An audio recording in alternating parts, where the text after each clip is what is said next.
Assalamualaikum warahmatullahi wabarakatuh. Perkenalkan, nama saya Yulisila Sari, NPM 1904301023.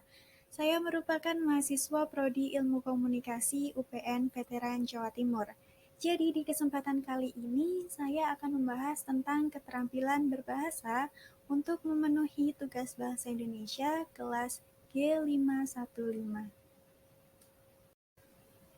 Ketika bertanya tentang apa sih sebenarnya keterampilan berbahasa itu, jadi keterampilan berbahasa adalah kecakapan seseorang untuk memakai bahasa dalam menulis, membaca, menyimak, atau berbicara. Jadi intinya keterampilan berbahasa itu bagaimana seseorang dapat menggunakan bahasa atau mengimplementasikan bahasa untuk mengungkapkan ide atau gagasan dengan baik dan benar. Menurut Tarigan pada tahun 2013, keterampilan berbahasa itu mempunyai 4 komponen. Yang pertama, keterampilan menyimak atau listening skill. Kemudian yang kedua ada keterampilan berbicara atau speaking skills. Ketiga ada keterampilan membaca atau reading skills. Dan yang terakhir, keempat, ada keterampilan menulis atau writing skill. Keterampilan menyimak itu sendiri merupakan kemampuan seseorang untuk mendengarkan dan menangkap gagasan yang disampaikan oleh sumber. Sedangkan keterampilan berbicara yakni bagaimana seseorang dapat menyampaikan ide atau gagasan melalui ucapan atau ungkapan melalui lisan, seperti itu. Nah, dalam debat sendiri biasanya keterampilan berbicara ini ada 3 penilaian.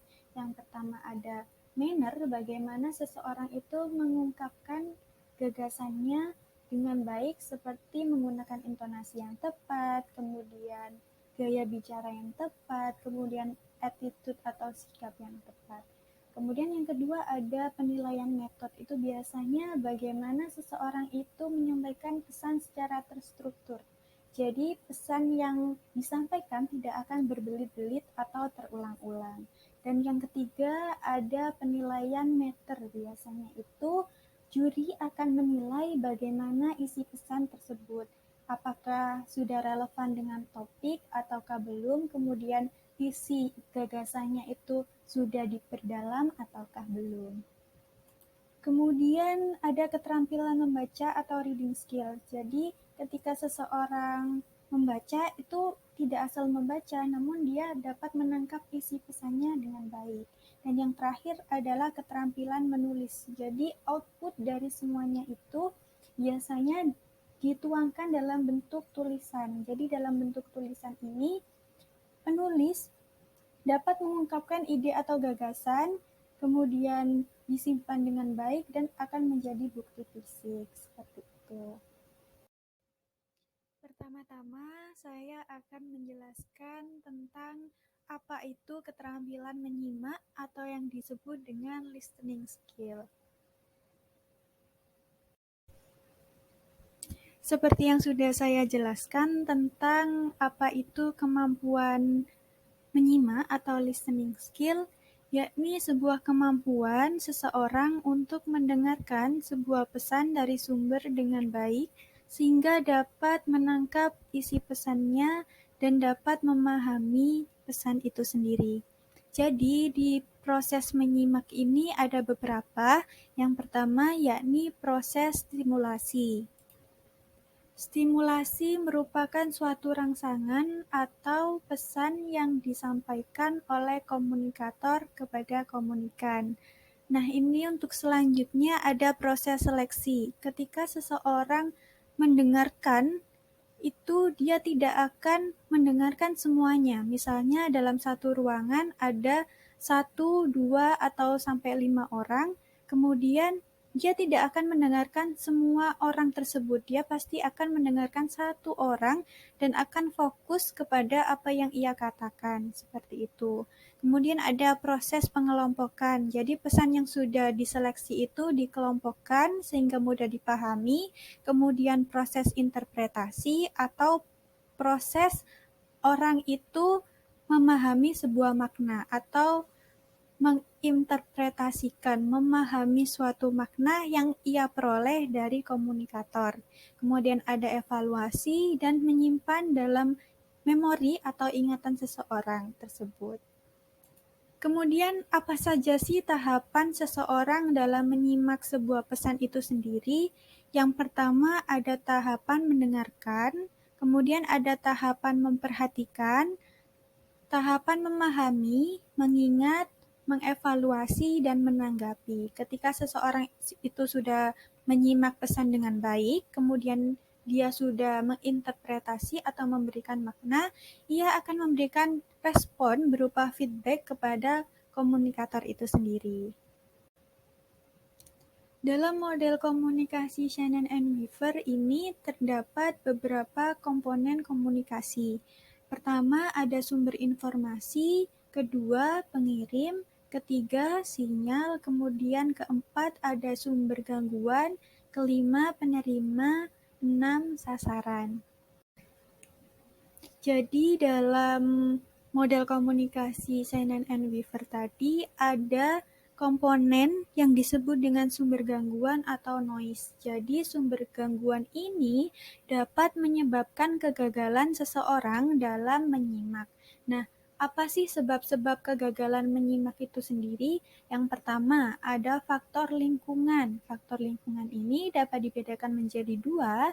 Yang pertama ada suara dan yang kedua ada jarak. Nah, suara ini ketika seseorang mendengarkan isi pesan dalam suatu lingkungan yang bising, misalnya banyak suara-suara yang mengganggu, itu juga akan mengakibatkan kegagalan seseorang dalam menyimak. Kemudian ada jarak yang terlalu jauh sehingga tidak dapat ditangkap oleh panca indera kita dengan baik. Seperti itu. Kemudian yang kedua ada sumber pesan. Jadi, sumber pesan ini ketika tidak jelas itu juga dapat mengakibatkan kegagalan menyimak. Kemudian yang ketiga ada pesan. Ketika pesan itu sendiri disampaikan dengan tidak jelas, menggunakan diksi atau kalimat yang tidak efektif, tidak dengan makna yang sesungguhnya, itu juga akan mengakibatkan kegagalan seseorang dalam menyimak. Seseorang akan menerka-nerka apa itu pesan yang dimaksud, kemudian itu akan mempengaruhi untuk menginterpretasikan pesan itu sendiri. Nah, kemudian ada individu penyimak. Ketika individu itu tidak mendengarkan dengan baik, istilahnya disambi atau dibarengi dengan kegiatan lainnya, itu juga dapat mengakibatkan kegagalan seseorang untuk menyimak. Nah, untuk selanjutnya ini ada kondisi fisik penyimak. Ketika seseorang mengalami gangguan fisik seperti telinganya tidak mampu mendengar dengan baik, itu juga dapat mengakibatkan kegagalan menyimak. Kemudian ada keenam ini ada sikap dan kebutuhan penyimak.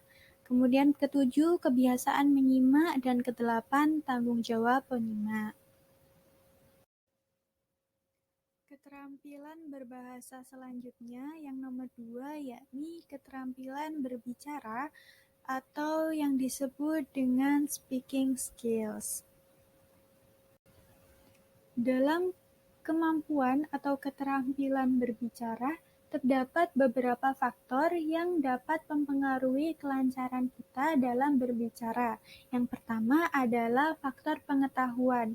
Ketika seseorang memiliki pengetahuan yang banyak, dia dapat mengungkapkan ide atau gagasan itu secara luas. Kemudian dia akan dapat berbicara dengan lancar. Sebaliknya, orang yang pengetahuannya tidak luas, tidak banyak, dia tidak akan lancar berbicara karena dia akan bingung apa nih yang harus disampaikan ketika berbicara dengan seseorang. Kemudian yang kedua adalah faktor intelijensi. Faktor intelijensi ini meliputi kecerdasan seseorang. Ketika semakin tinggi kecerdasan seseorang, dia akan mampu berbicara dengan baik. Sebaliknya, jika intelijensi seseorang rendah, dia akan kesulitan untuk berbicara.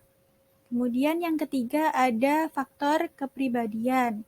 Seseorang biasanya punya kepribadian yang introvert atau ekstrovert. Kepribadian introvert ini dia akan malu-malu. Jadi untuk berbicara mungkin biasanya tergagap, kemudian tidak lancar seperti itu. Nah, berbeda dengan orang yang mempunyai kepribadian ekstrovert. Dia mudah bergaul, kemudian dia akan lancar berbicara karena sering bergaul dengan orang lain. Untuk selanjutnya adalah faktor pengalaman. Seseorang yang pengalamannya banyak dalam berbicara, ia akan lancar, seperti ketika menjadi MC. Untuk orang yang pertama menjadi MC, ia akan merasa kebingungan sehingga berbicaranya tidak lancar. Sebaliknya dengan MC yang sudah berpengalaman, sudah sering menghadiri acara, mengisi acara, dia akan lancar atau terbiasa berbicara seperti itu. Kemudian ada faktor biologis. Seseorang tidak lancar berbicara, terkadang itu dipengaruhi oleh panca inderanya. Misalnya ketika ia tidak lancar bicara, mungkin ada masalah dengan lidahnya atau indera pengucapnya seperti itu. Jadi dia akan kesulitan misalnya untuk mengungkapkan huruf L dan R. Jadi sulit dibedakan dan itu mempengaruhi kelancaran seseorang untuk berbicara juga. Keterampilan berbahasa ketiga yakni keterampilan membaca atau yang disebut dengan reading skills.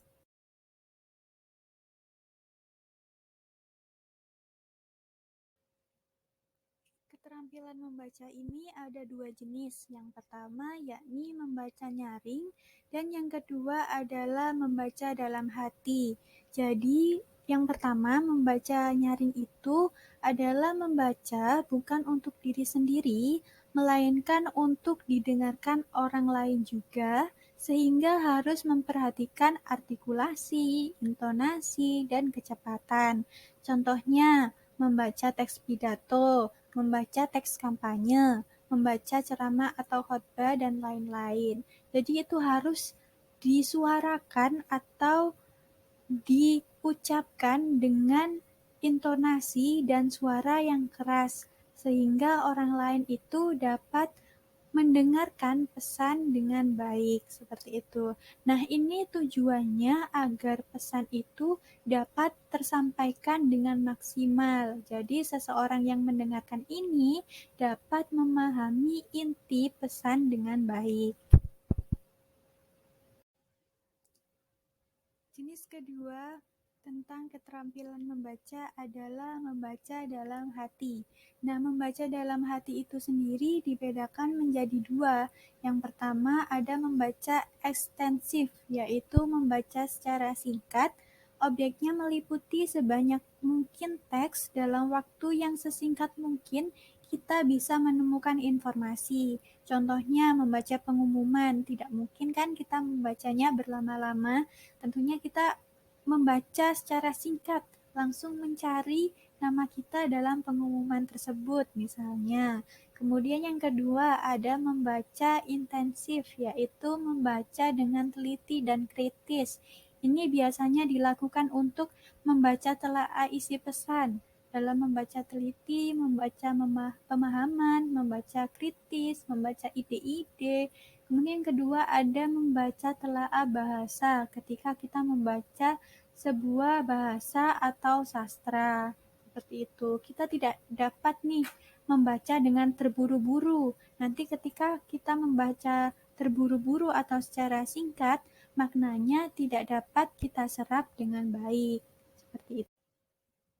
Keterampilan berbahasa yang terakhir yakni keterampilan menulis atau yang disebut dengan writing skill. Berbeda dengan keterampilan membaca, menyimak maupun mendengarkan, keterampilan menulis yakni kemampuan untuk menuangkan ide atau gagasan dalam bentuk kalimat atau tulisan. Menulis ini dapat dilakukan secara manual, seperti di kertas ataupun ditulis pada media digital, seperti menggunakan handphone, menggunakan laptop, dan lain sebagainya. Sehingga menulis ini merupakan sebuah muara dari ketiga keterampilan sebelumnya seperti menyimak, membaca, dan berbicara.